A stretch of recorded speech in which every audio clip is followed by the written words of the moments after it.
Do you also fear that Ganassi and McLaren won't just be battling each other on the track in IndyCar, but also in a courtroom settling this matter legally? I really do, sadly. 100% this is going to end up in a courtroom, and that is not what anybody wants at all. I'm with Josh. I don't see how this doesn't end up in court if it doesn't get resolved soon. The Alex Palou contract saga continues. First reported by the Indy Star on Monday, Chip Ganassi Racing filed a lawsuit in the Marion County Superior Court in Indiana. Ganassi is officially suing Palou after signing with McLaren, while the team claimed they exercised their option to retain Palou for the 2023 season.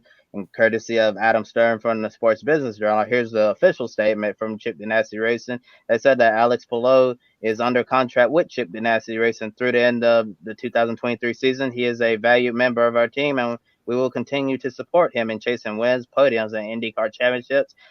As the result of a competing racing team improperly attempting to contract with him, notwithstanding the clear terms of our contract, we are proceeding to legal process pursuant to the contract. So statement right there from Chip Ganassi Racing. And we predicted this would end up in a courtroom, and here we are at the early stages. Ben, do you think Alex Palou will be able to continue blocking out the noise and remain focused, or will the lawsuit be too big of a distraction for him?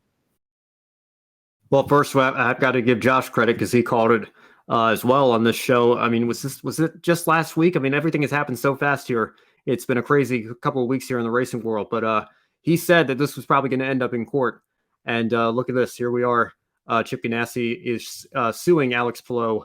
And, who would have thought this just a year ago when they were celebrating an IndyCar Series championship, and Palou looked to be the heir apparent to Scott Dixon at that team. And now here we are. With a major distraction to answer the question, Kobe. Like I said, I don't see how Palou is going to be able to get around this. You know, he's done a commendable job so far, but I think especially now that a lawsuit is taking place, it looks like they're going to end up in a courtroom, that's going to be inevitable.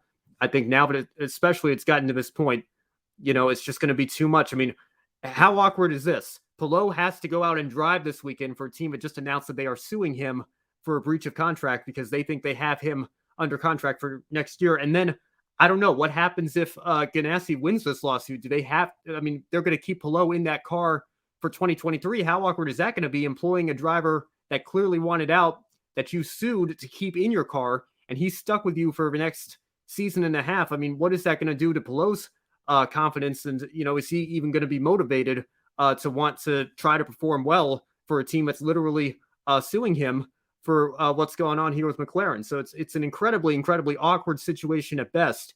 And given all the circumstances here, I don't see how Palou can repeat as IndyCar Series champion. You've got his teammate Marcus Ericsson and his other teammate Scott Dixon as well, right there in the championship fight. I've got to think Ganassi are putting all of their resources and effort and maximum power towards those two cars rather than Palou's car at this point. And then obviously it being a distraction, I think that's got to mess with Palou's confidence at least a little bit, especially now that it's at the point of a lawsuit. So to answer the question, I think it is going to be too big of a distraction. I don't think he's going to be able to continue blocking out the noise entirely. And I do think you're going to see it affect his performance on the track. Is the ongoing situation really hurting Palou's image with the fans and possibly his peers inside the IndyCar paddock?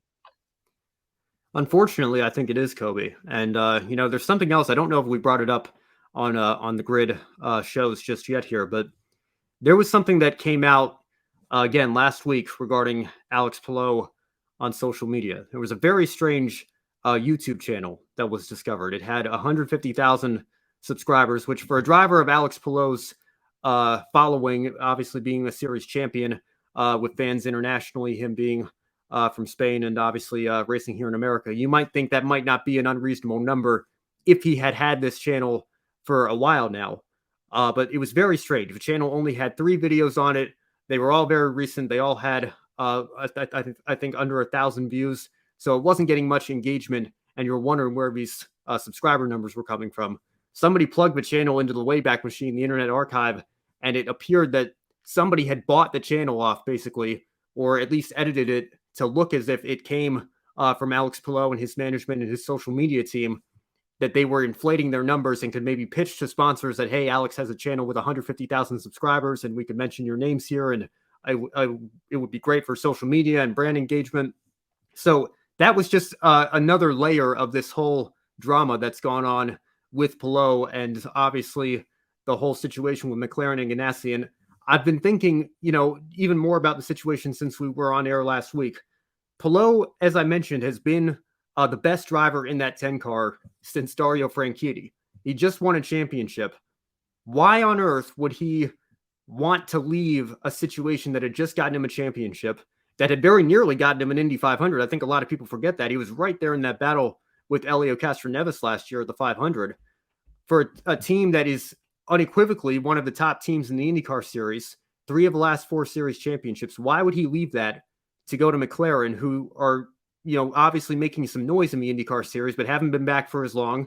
They're partnered with the Schmidt-Peterson team, the former Schmidt-Peterson team, which has had some runs and some race wins that have gone well in the past, but doesn't have the history of Ganassi. Why would he leave a sure thing at Ganassi for McLaren? And I keep going back to what that original McLaren announcement stated.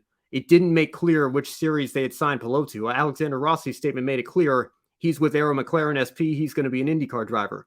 So the wheels are turning in my head. I can only think that maybe McLaren did something crazy like guarantee Alex Palou a Formula One drive, or at least a reserve driver role or a test role to set him up for 2024. But why on earth would he leave a successful organization and a successful partnership like Chip Ganassi Racing for a McLaren IndyCar drive? It doesn't make much sense to me. I have to think that McLaren were promising something even bigger and better for him to be willing to try to buy himself out of his own contract, I guess, and take this deal with McLaren for 2023.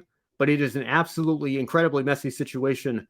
And to draw it all back, Kobe, I do think it's hurt his image, certainly in the paddock, but also with the fans as well. I don't know if fans think that they can trust Alex Palou anymore with statements that he or his management put out.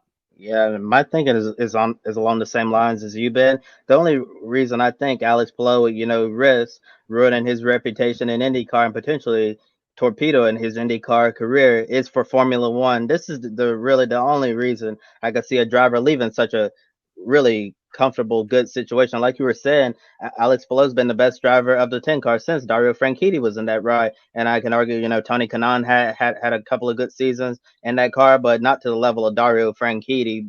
So I think Alex Palou, as we've been talking about, could have potentially been the next Scott Dixon. When Scott Dixon retires, we thought Palou was going to end up being the team leader for like the next decade or so, and now blowing up the entire situation.